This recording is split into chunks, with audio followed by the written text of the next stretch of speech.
Terkadang minum obat menjadi suatu hal yang menakutkan bagi anak kecil. Hal itu membuat anak kecil suka susah kalau disuruh minum obat. Lalu bagaimana cara mengatasinya? Saya kasih beberapa tips yang bisa dilakukan ketika si kecil sulit minum obat.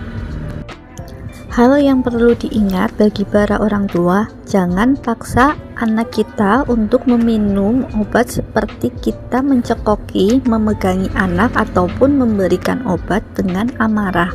Karena itu bisa membuat anak kita menjadi trauma. Akhirnya si anak tidak mau minum obat bisa jadi disembur, atau obatnya itu bisa membuat anak menjadi tersedak atau dimuntahkan. Tips yang bisa dilakukan itu pertama, bujuk anak untuk minum obat. Berikan obat dengan rasa yang anak sukai.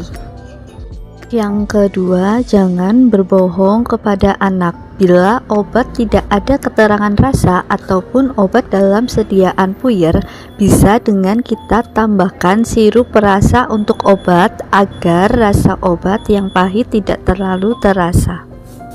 Yang ketiga, bila kesulitan menggunakan sendok atau gelas takar, bisa menggunakan pipet obat atau sepuit yang sudah dibuang jarumnya.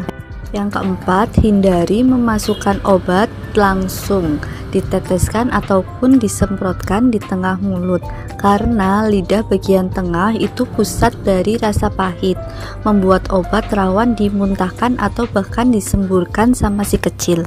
Yang kelima, hindari juga memberikan obat pada anak atau bayi saat dia menangis, agar si anak tidak tersedak dan obat tidak dimuntahkan. Yang keenam, berikan obat secara perlahan melalui pipi bagian dalam, dialirkan secara perlahan-lahan. Dengan begitu, obat tidak akan terasa pahit karena obat tidak melewati lidah si kecil. Yang ketujuh, tanyakan ke dokter atau apoteker apakah obat bisa dicampurkan ke makanan atau minuman yang disukai anak. Dengan begitu, kita tidak perlu memaksa anak untuk meminum obat. Kita bisa langsung campurkan saja ke makanan atau minuman yang disukai si kecil.